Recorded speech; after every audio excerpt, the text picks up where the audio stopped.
Pagi tadi kita sudah berbicara dengan Pak Herman Umar selaku kuasa hukum dari Bribka RR, juga tadi ada Kang Asep Iwan Iriawan, dan sekarang sudah bergabung juga bersama kami ada Bang Roni Talapesi, yaitu kuasa hukum dari Baradae. Selamat pagi, Mas Roni. Selamat pagi, Pak Timothy. Mas Roni, selama ini Baradae sendiri menjadi justice collaborator, mendengar bahwa ada rencana Bribka RR, walaupun sampai saat ini belum secara resmi diajukan, tapi ada komitmen untuk benar-benar menjelaskan seterang-terangnya, sejujur-jujurnya mengenai apa yang terjadi.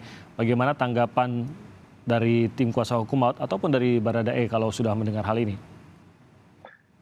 Ya, Pak Timothy, tentunya buat kami ini merupakan hal yang baik karena klien kami sejak awal sudah menjelaskan apa yang terjadi ya.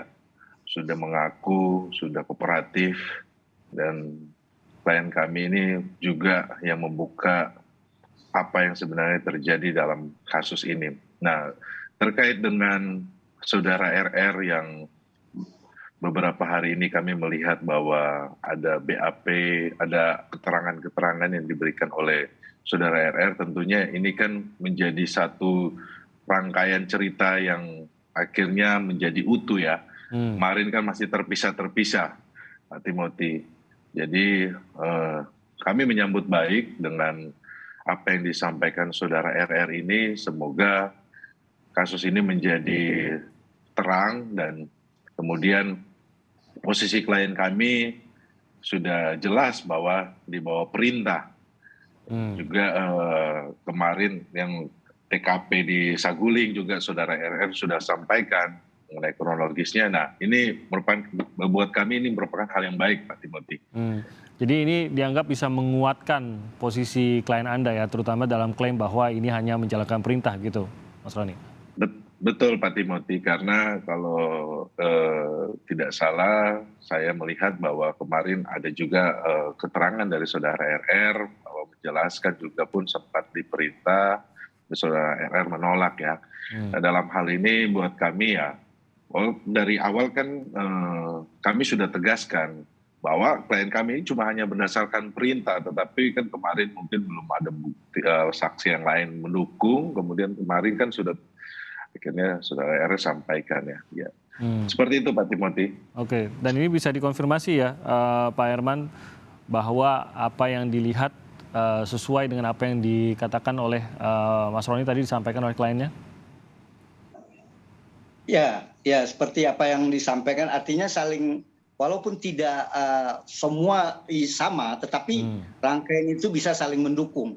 Keterangan saudara RR, keterangan dari Richard, mungkin ada keterangan lain yang terutama yang di lokasi kejadian itu pasti antara RR sama Richard pasti itu saling bersesuaian. Tinggal mungkin ada yang jeda, itu tinggal keyakinan hakim nanti.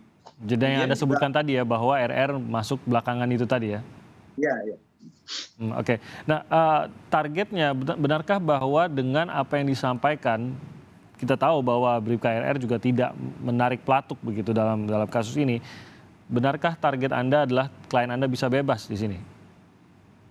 Ya, namanya sebagai lawyer, penasihat hukum, ya kalau kita melihat ya ini kan baik mungkin juga bukan hanya RR saya kira ya.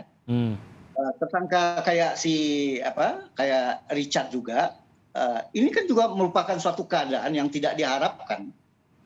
Dia tidak berniat, tapi ada kejadian yang dadakan sehingga dia tidak ada pilihan lain.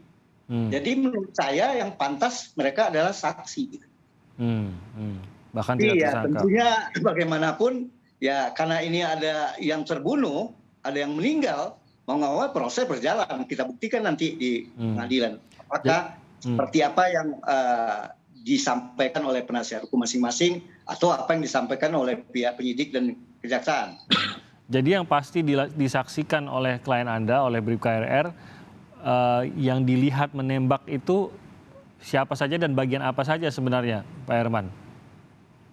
Ya, kalau yang dia lihat, kan memang disuruh perintah, suruh tembak. Ya. Tembak. Itu dia lihat Richard gitu ya. Tapi Bribka RR melihat penembakan ya kan, tidak melihat gitu.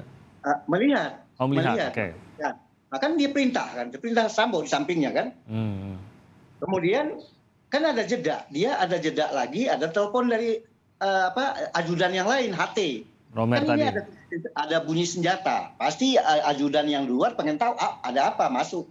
Dia mungkin masuk, dia ada jeda balik badan ke arah dapur. Sehingga ada perkembangan yang lain yang dilihat balik lagi karena si Romer belum muncul. Dia melihat Sambo nembak-nembak tangga, nembak dinding, nembak, dan dia tidak tahu perkembangan yang sebelumnya. Tapi pasti ada jeda kan. Itu yang dia tidak lihat. Itu yang disampaikan. Apakah melihat Sambo menembak Yosua juga?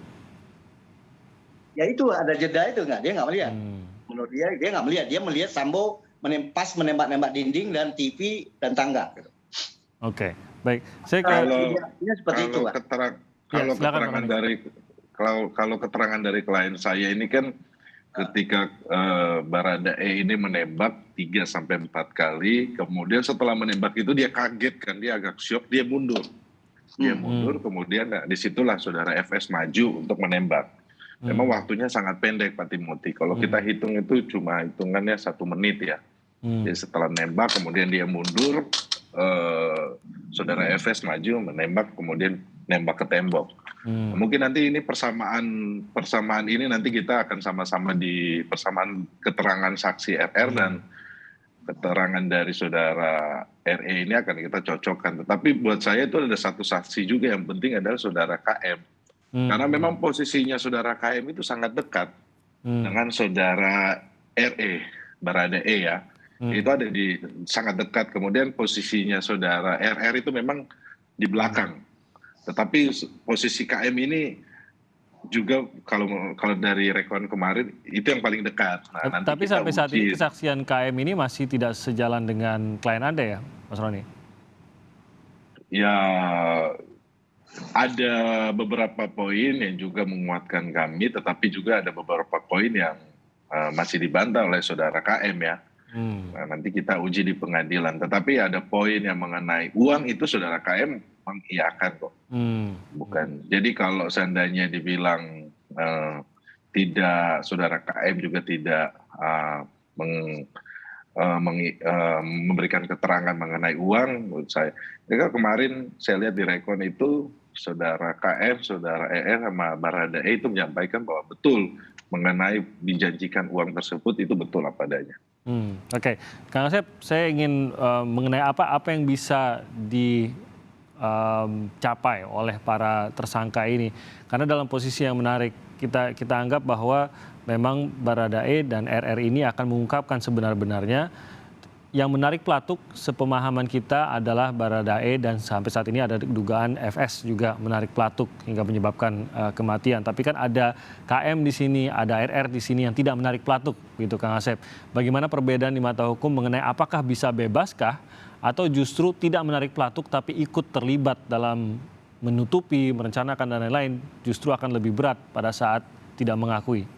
Ya, berkali-kali tim saya katakan kan bahwa ini disangkakan 340, subsidiar 338. Unsurnya barang siapa dengan sengaja ya direncanakan ya, kecuali menghilangkan nyawa orang lain. Disebutkan waktu diumumkan oleh Kabareskrim maupun Irwasum maupun Kapolri ya, perannya masing-masing. Nah, sekarang kan kalau sejak awal sering katakan ya, karena itu diperintah walaupun kemudian disangkal, tapi itu gampang, logikanya gampang, apa dikait keterangan Pak Umar tadi. Sejak awal juga emang FS sudah memerintahkan, cuman RR nggak mau, artinya apa?